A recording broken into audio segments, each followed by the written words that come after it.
اعوذ باللہ من الشیطان الرجیم بسم اللہ الرحمن الرحیم الصلاۃ والسلام علی محمد وعلی آلہ وصحبہ وسلم۔ اس سے پہلے ہم نے سورہ شعراء کے 4 رکوع جو ہیں وہ کور کیے ہیں، اور آج انشاءاللہ ہم رکوع نمبر 5 اور 6 جو ہے ان کا مطالعہ کریں گے۔ آپ کو یاد ہوگا کہ اس سے پہلے والے رکوع میں حضرت موسیٰ علیہ السلام اور قوم فرعون کے جو واقعات ہیں اس کے پس منظر میں ہمیں معلوم ہوا کہ جو ماورائے عقل علوم ہیں ان کی 2 طرزیں ہیں، جن میں ایک رحمانی طرز عمل ہے اور دوسری شیطانی طرز عمل۔ رحمانی طرز عمل کا جو مقصود ہے وہ صرف اور صرف اللہ کریم کی جو رضا ہے وہ ہے، اس کے علاوہ اور کچھ بھی نہیں۔ ویئر جو شیطانی طرز عمل ہے اس کا مقصود دنیا، مال و دولت، شہرت اور طاقت رہا، جس کا ثبوت ہمیں اس بات سے ملتا ہے کہ جب جادوگر جو ہیں جو فرعون نے بلائے تھے، جب وہ مقابلے کا وقت آیا تو جا کے پوچھنے لگے کہ جناب جب ہم یہ اپنی کاریگریاں دکھائیں گے، ہم اپنے یہ مظاہرے پیش کریں گے تو ہمیں کیا ملے گا؟ لیکن ہمیں اس بات کا پورے قرآن کریم میں کہیں ثبوت نہیں ملتا کہ حضرت موسیٰ علیہ السلام نے کبھی ایسی غرض کا یا کبھی ایسا سوال بھی کیا ہو، کیونکہ نبیوں کے پیش نظر، اللہ والوں کے پیش نظر صرف اور صرف اللہ رب الجلال کی ان کی رضا ہے۔ دوسری بات ہمیں ان رکوعوں سے یہ معلوم ہوئی تھی کہ جب کوئی صدق دل سے ایمان لے آتا ہے اور پوری طرح اپنے آپ کو رب کریم کے سامنے سرنڈر کر دیتا ہے، پھر دنیا کی کوئی طاقت اسے اس سے ہلا نہیں سکتی، جس کی مثال بھی ہمیں وہ جادوگروں کے اسی میں ملتی ہے کہ جب انہوں نے حضرت موسیٰ علیہ السلام کا معجزہ دیکھا، اب چونکہ وہ خود بھی اسی علم والے تھے تو انہیں یہ سمجھ آ گئی کہ یہ کوئی غیر معمولی علم جو ہے وہ کسی غیر معمولی ہستی کی طرف سے ہے، یہ بندوں کے بس کی بات نہیں ہے، تو وہ صدق دل سے ایمان لے آئے۔ حالانکہ اس کے بعد فرعون نے بڑی دھمکیاں دی کہ بھئی میری اجازت نہیں لی، یہ تم مختلف طرح کی تہمتیں بھی لگائیں، میں تمہارے ہاتھ کاٹ دوں گا، میں تمہارے پاؤں کاٹ دوں گا، میں تمہیں سولی پہ چڑھا دوں گا۔ تو کیا جواب دیا تھا؟ جو مرضی کر لو، ہمیں اس کی کوئی پرواہ نہیں، اگر تم ہمیں قتل بھی کرو گے تو ہم انشاءاللہ اپنے رب ذوالجلال کے پاس واپس جائیں گے، اسی کے بعد لوٹ کے جائیں گے۔ تو ہم نے چونکہ یہ سارا کچھ دیکھ کے سب سے پہلے ایمان لائے ہیں تو ہمیں پورا یقین ہے کہ ہمارا رب کریم جو ہے ہمیں معاف فرما دے گا جو خطائیں ہمارے سے ہو گئی۔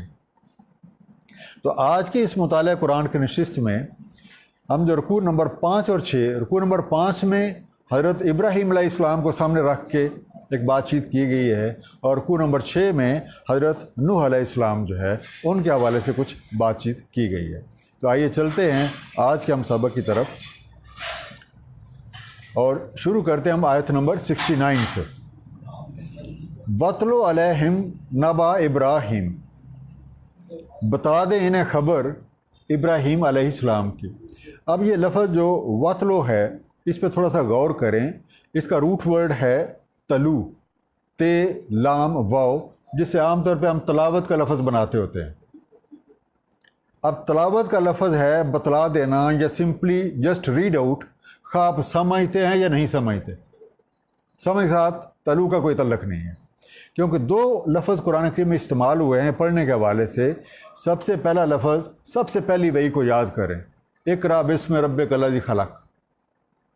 تو قرا، کاف رے حمزہ، قرا کا انگلش میں جو ٹرانسلیشن بنتا ہے صحیح وہ بنتا ہے ریڈ، اور تلو جس سے ہم تلاوت بناتے ہیں اس کا ترجمہ بنتا ہے ریسائٹ۔ تو قرا ہوتا ہے کسی چیز کو پوری طرح سمجھ کے پڑھنا، اور ریسائٹ ہوتا ہے کہ زبانی یا کوئی کاغذ آپ کے سامنے لکھا ہوا ہے اسے دیکھ کے پڑھ دینا، خواہ آپ سمجھتے ہیں یا نہیں سمجھتے، اس کا سمجھ ساتھ تعلق نہیں ہے۔ اور سورہ اعلیٰ کی آیت نمبر 6 اگر آپ ذہن میں لائیں، سَنُقَرِّنَا کا فَلَا تُنْسَا، ہم تمہیں سکھلائیں گے، ہم تمہیں پڑھائیں گے اور پھر تو کبھی نہیں بھولے گا۔ اب اگلی جو آیت ہے اس کالا لے ابی ہے، اب حضرت ابراہیم علیہ السلام کے حوالے سے بات کی جا رہی ہے، اس کالا لے ابی ہے، جب انہوں نے کہا اپنے والد صاحب سے، ابی جیسے ہم کہتے ہیں ابو جان، یہ بالکل وہی لفظ ہے ابی، والد صاحب، اس کالا لے ابی ہے، جب کہا انہوں نے اپنے والد صاحب سے یا اپنے باپ سے، وہ قوم ہی، اور اپنی قوم سے بھی، ما تعبدون، کس کی عبادت کرتے ہو، کس کی عبودیت کرتے ہو، یہ پوجا پاٹ کس کے کر رہے ہو؟ قالو، تو انہوں نے جو جواب دیا، کہنے لگے نعبدو اصنامن، ہم تو پوجا کرتے ہیں، ہم تو بندگی کرتے ہیں اصنام کی۔ اب اصنام جمع ہے صنم کی، اور صنم سے مراد ہوتا ہے بت۔ اب یہ بت جو ہیں یہ اپنے ہاتھوں سے بنائے ہوئے بت بھی ہو سکتے ہیں، یا کسی اور کے بنائے ہوئے بت بھی ہو سکتے ہیں جن کی پوجا کی جائے، یہ پتھر کے بھی ہو سکتے ہیں، اور بڑی اور ورائٹی بھی ہے۔ اب حضرت خواجہ معین الدین چشتی رحمۃ اللہ علیہ جو ہیں وہ کہتے ہیں بت پرستی حقیقت میں خود پرستی اور نفس پرستی ہے۔ تو آج آپ کو رنگ برنگے بت نظر آتے ہیں، جس میں خواہشات کے بت ہیں، کسی نے انا کا بت بنایا ہوا ہے، کہیں پہ حسن کے بت ہیں، کہیں پہ دولت کے ہیں، کہیں پہ طاقت کے ہیں، کہیں پہ عزت کے ہیں، کہیں ذات برادری کے ہیں۔ فتح مکہ سے پہلے ہم لوگ پڑھا ہے کہ خانہ کعبہ میں 360 بت تھے، تو ہر قبیلے نے حسب توفیق ایک بت بنا رکھا تھا۔ جو بہت زیادہ امیر قریب تھے انہوں نے سونے کے بنا رکھے تھے، اور جو قبیلے کو غریب مسکین تھے وہ پتہ چلے کہ انہوں نے اپنے ہاتھوں کو مٹی کے باوے بنا رکھے ہوئے تھے۔ تو یہ جس طرح کا کوئی تھا اسی کی طرح کا اس نے ایک پکچر بنا کے سامنے رکھ لی ہوئی تھی۔ اب جب حضرت ابراہیم علیہ السلام نے پوچھا کہ ہاں بھائی کس کی پوجا کرتے ہو، اپنے والد سے اور اپنے قوم سے، تو انہوں نے جواب دیا قالوا نعبد اصناما، کہ ہم تو بتوں کی پوجا کرتے ہیں، فنظل لها عاکفین، اور انہی کے سامنے ہر وقت اعتکاف کیے ہوئے بیٹھے ہوتے ہیں۔ اعتکاف کا مطلب ہوتا ہے کہیں جم کے بیٹھ جانا، ٹک کے بیٹھ جانا، اور ایک ٹوٹل ڈیووشن کے ساتھ بیٹھ جانا۔ تو اس لیے انگلش کا لفظ جو ہے سیکلوڈیڈ فار ڈیووشن کے بالکل الگ تھلگ ہو کے اور صرف ایک ہی پرپس کے لیے کہیں جم کے بیٹھ گئے، یہ ہوتا ہے اعتکاف یا ریزیڈنٹ، کہ بالکل پکا ڈیرا ہی لگا لیا کہ اب تو یہیں کرنا ہے، اس کے علاوہ نہ کہیں دیکھنا ہے نہ کچھ اور کرنا ہے، کہ ہم تو انہی بتوں کی پوجا میں ہی لگے رہتے ہیں۔ تب حضرت ابراہیم علیہ السلام فرمایا حل یسمعونکم، کیا یہ سنتے ہیں، اس تدعون، جب تم انہیں پکارتے ہو، جب تم انہیں آواز دیتے ہو، کوئی ان سے دعائیں کرتے ہو، تو کیا یہ سنتے ہیں؟ ظاہر جو سنے گا تو وہ اس کا جواب بھی دے گا۔ اور ینفعونکم، یا تمہیں کوئی نفع پہنچاتے ہیں، اور یضرون، یا تمہارا کوئی نقصان کرتے ہیں یا تمہیں کوئی ضرر پہنچاتے ہیں۔ بھئی ظاہر ہے کہ اگر کوئی واقعی خدا ہوگا تو وہ تو سارے کام کرے گا۔ قالو، کہنے لگے یا انہوں نے جواب دیا بل وجدنا آباءنا، ہم نے تو ایسے ہی کرتے پایا اپنے آباء و اجداد کو، اپنے والد کو دیکھا، دادا پردادا کو دیکھا، ہم نے تو نسلوں سے ایسے ہی ہوتے دیکھا ہے، کذالک یفعلون، ایسا کرتے ہوئے۔ تو اور تو کوئی دلیل نہیں تھی، یہ اپنے آباء و اجداد کا کرنا جو ہے اس کو دلیل کے طور پہ پیش کر رہے ہیں۔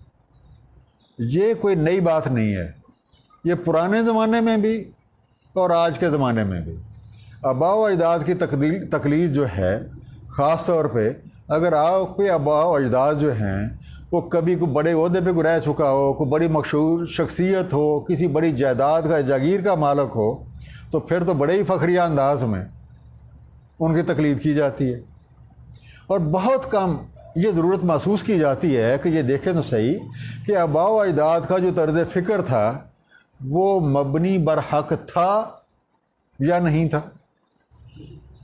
ہمارا فخر صرف ان کی پیروی کر میں ہے، لیکن اس بات کی ہم بہت کم ضرورت محسوس کرتے ہیں۔ حالانکہ ایک اچھی طرز عمل جو ہے وہ تو یہ ہوگی کہ ہم اپنے آباء و اجداد جس طریقے جو ان کے طریقہ کار تھے، جو انہوں نے رسم و رواج بنائے ہیں، جو ان کے عقائد تھے، ان کا قرآن کریم کی روشنی میں، نبی پاک صلی اللہ علیہ وسلم کی تعلیمات کی روشنی میں اچھی طریقے سے جائزہ لیں۔ اگر تو وہ واقعی قرآن حکیم کے مطابق ہے، نبی پاک صلی اللہ علیہ وسلم کی تعلیمات کے مطابق ہے، سینے سے لگا کے رکھیں۔ لیکن اگر وہ ایسی نہیں ہیں تو انہیں چھوڑ دینے میں ہمیں کوئی عار نہیں ہونا چاہیے، کیونکہ صرف کہ جی میرا چونکہ باپ دادا ایسے کرتے تھے، یہ کوئی سند نہیں ہے۔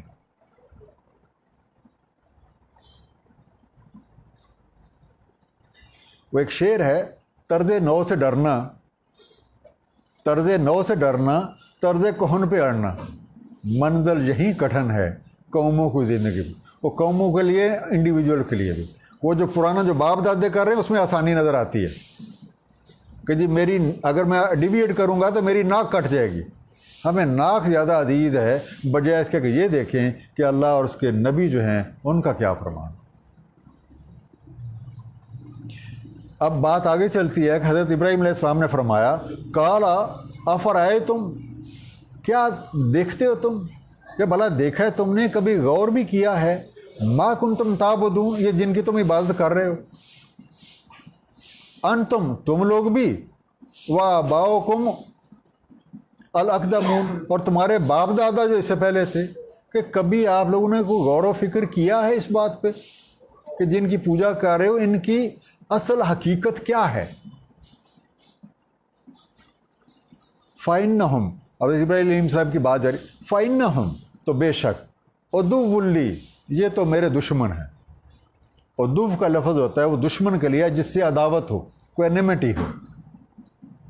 فَإِنَّهُمْ عدو لی، یہ تو بے شک میرے دشمن ہیں، الا رب العالمین، تو سوائے رب العالمین کے باقی جتنوں کی بھی پوجا کی جا رہی ہے میری ان سے عداوت ہے، کیونکہ وہ ہے حقیقی رب، وہ ہے خالق، وہ ہے مالک، تو اگر پوجا ہوگی تو صرف اسی ذات کی ہوگی۔ اب اگلی آیات میں آپ دیکھیں گے کہ اس خالق اور مالک، اس رب العالمین کی خصوصیات، لیکن یہ دیکھیے کہ ایک جو اتنے محترم نبی ہیں وہ کس طریقے سے خصوصیات کو بیان کرتے ہیں۔ اللہ ذی خلقنی فہو یہدین، وہ رب العالمین جنہوں نے مجھے خلق کیا ہے، فہو یہدین، اور وہی میری رہنمائی بھی فرماتا ہے، کہ اللہ خلق بھی کرتا ہے اور اللہ ہی ہدایت بھی دیتا ہے۔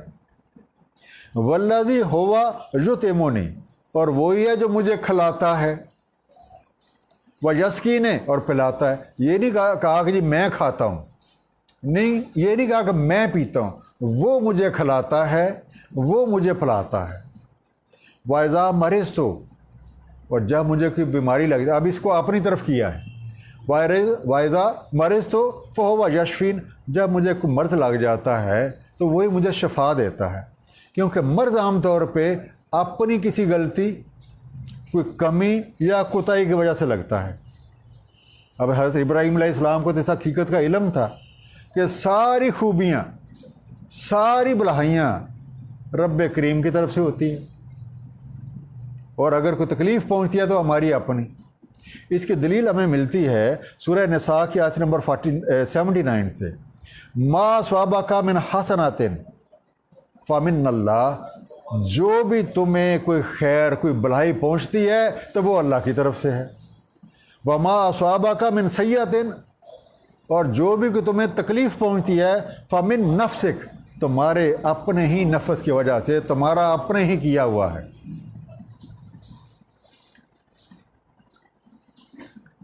تو اب آپ خود دیکھ لیں کہ کیا طرز عمل جو ہے، کیا ایگزیکٹلی حضرت ابراہیم علیہ السلام نے یہی بات نہیں کی کہ جو بھی خوبیاں ہیں، جو بھی بلائیاں ہیں، وہ ساری کی ساری اللہ تعالیٰ کی طرف سے ہیں، اور اگر کوئی کمی، کوتاہی، کوئی تکلیف ہے تو وہ اپنی ہی کسی کمی کی وجہ سے ہے، اپنی ہی کسی غلطی کی وجہ سے ہے۔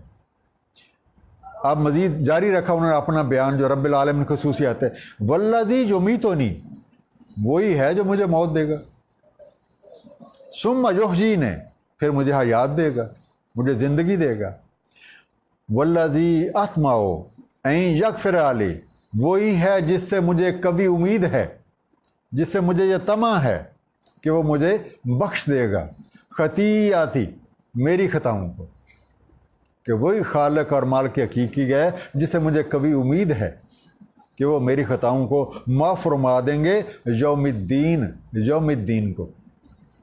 اب یوم الدین جو ہے تھوڑا سا اس پہ ہم غور کرتے ہیں کہ یہ صرف اصطلاح نہیں ہے بلکہ ایک ٹوٹل کانسیپٹ ہے. یوم کا میننگ ہوتا ہے کوئی دور یا عرصہ، ایک ٹائم فریم. اس میں لمٹ نہیں ہوتی. یہ ٹائم زیادہ بھی ہو سکتا ہے، یہ ٹائم کم بھی ہو سکتا ہے، یہ ایک لمحہ بھی ہو سکتا ہے اور یہ صدیوں پہ محیط بھی ہو سکتا ہے.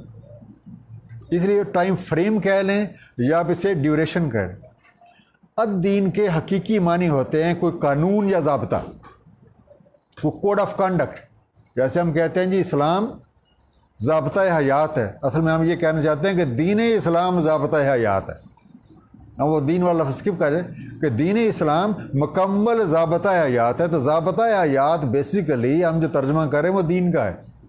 ضابطہ، کوڈ آف کنڈکٹ، جیسے آپ کہتے ہیں پاکستان پینل کوڈ کہتے ہیں، تو جو کوڈ کا لفظ آ رہا ہے وہ اس ضابطے کے لیے آ رہا ہے، اس قانون کے لیے آ رہا ہے. اب دونوں کو ملا دیں، یوم الدین، اس کا مطلب یہ بنا کہ کوئی ایسا ٹائم فریم جس میں اللہ کے قانون کے تحت سارے کے سارے فیصلے ہوں گے.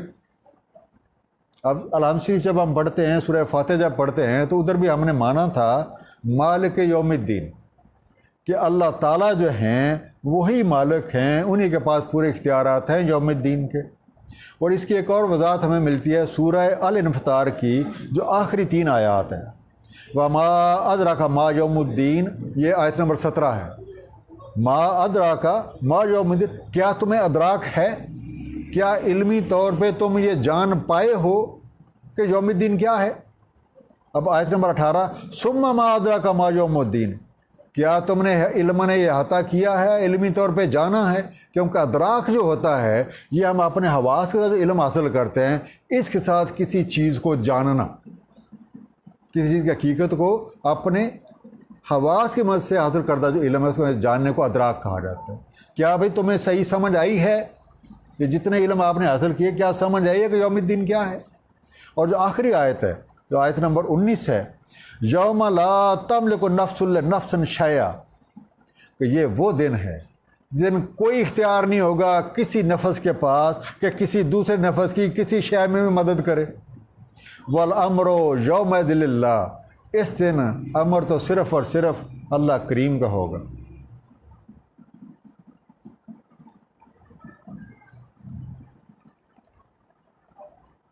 اور اللہ کریم جو ہیں اس قانون کے مطابق تمام امور کا فیصلہ کریں گے.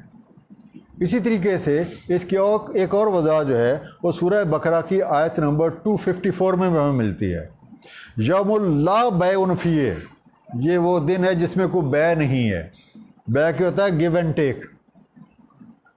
آپ کچھ چیز خرید و فروخت کرتے ہیں، کچھ لیتے ہیں کچھ دیتے ہیں، تو یہ وہ دن ہے یوم لا بیع فیہ، یہ وہ دن ہے جس میں کوئی بیع نہیں، جس میں کوئی خرید و فروخت نہیں، آپ کچھ ایکسچینج نہیں کر سکتے.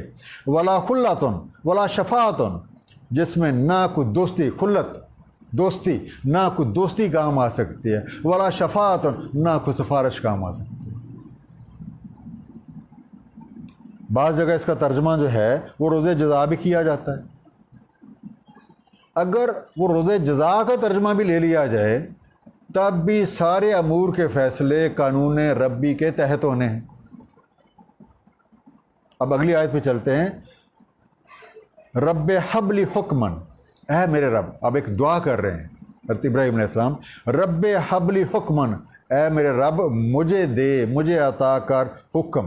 حکم ہوتا ہے فیصلے کی قوت، حکم ہوتا ہے فیصلے کی صلاحیت، کہ حالات واقعات کو دیکھ کے صحیح فیصلہ کرنا. رب حق لی حکم والحقنی بالصالحین، میرا الحاق کر دے صالحین کے ساتھ. الحاق کیا ہوتا ہے؟ شامل کر دیں. جیسے ہم کہتے ہیں جی کشمیر کا الحاق پاکستان کے ساتھ ہونا چاہیے، انڈیا والے کہتے ہیں جی نہیں، کشمیر کا الحاق، تو الحاق کسی چیز کے ساتھ ملا دینا، شامل کر دینا، جائن کر دینا. تو کیا دعا کر رہے ہیں؟ والحقنی بالصالحین، اے میرے رب مجھے ملا دے صالحین سے. واجعل لی لسان صدق، اور رکھ دے میرا نام. واجعل لی لسان صدق، رکھ دے میرا بول، رکھ دے میرا نام. میرا نام جو ہے یہ لوگوں کی زبانوں پہ چڑھا ہوا ہو، کہ کیونکہ لسان کہتے ہیں زبان کو کہ رکھ دے میرا ذکر، رکھ دے میرا نام جو ہے لوگوں کی زبان پہ، سچی صدقن، سچی، فی الآخرین، جتنوں نے بھی میرے بعد آنا ہے۔ آخرین کا مادہ ہے آخر، اور آخر ہوتا ہے جو آپ کو فالو کر رہا ہے، جو امیجیٹلی آپ کے پیچھے آ رہا ہے۔ تو آخرین جتنوں نے بھی میرے بعد آنا ہے، آپ میرا نام صدق کے دل سے ان کی زبانوں پہ جاری فرما دیجیے گا۔ وَجْعَلْنِي مِنْ وَرَثَةِ جَنَّةِ النَّعِيمِ، اور مجھے آپ کر دیں، مجھے آپ بنا دیں وارثوں میں جنت نعیم کے۔ جنت کا معنی باغ بھی ہوتا ہے، اور نعیم جس میں نعمتیں بھری ہوئی ہوں، کہ ایسی جنت جس میں نعمتیں بھری ہوئی ہیں، سہولتیں، عزت، وقار۔ وغفر اور بخش دیں لے آبی، میرے والد کو، اور میرے والد کی بخشش فرما دیں۔ انہو کانا من الظالین، بے شک وہ ہے راہ بھولے ہوئے ہوں۔ تو ظالین جو ہے یہ جو راہ کو بھولا ہوا ہو، جسے راستے کا صحیح پتہ نہ ہو یا بھٹک گیا، یہ سارے ظالین یہی مینیں ہیں۔ وَلَا تُخْزِنِي یوم یبعثون، اور مجھے رسوا نہ کرنا یوم یبعثون کو۔ اب تھوڑی دیر کا ہم یوم یبعثون یہ آیتیں پڑھ کے ہم اس پہ بھی کریں گے بات۔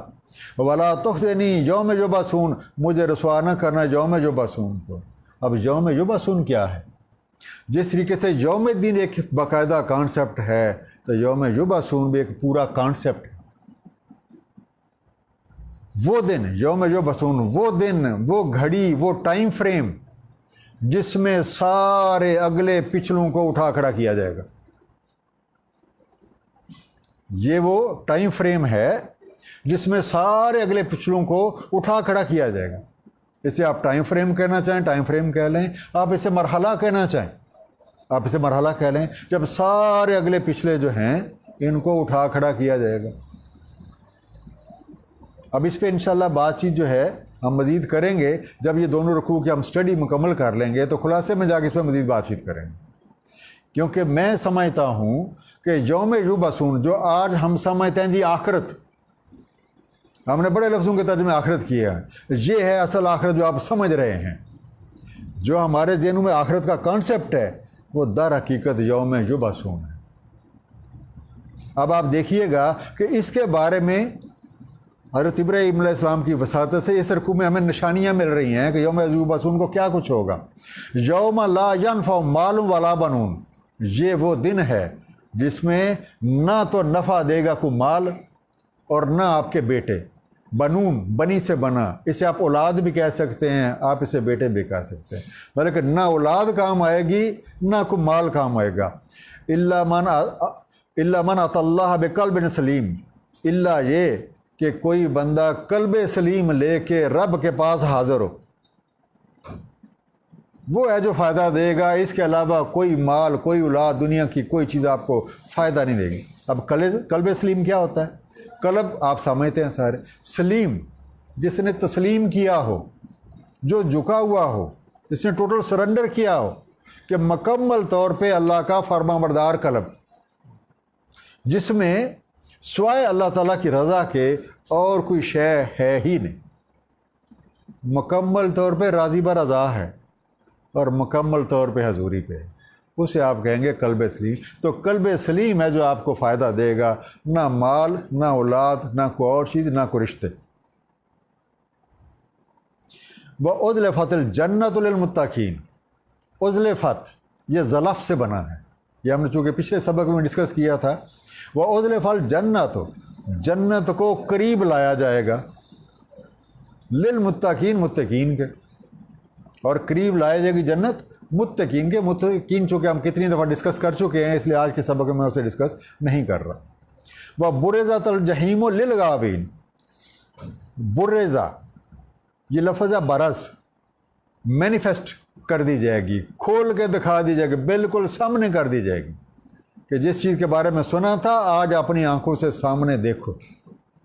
وَبُرِزَتِ الْجَحِیمُ، جہیم ول بی مینیفیسٹڈ۔ اب جہیم کیا ہوتا ہے؟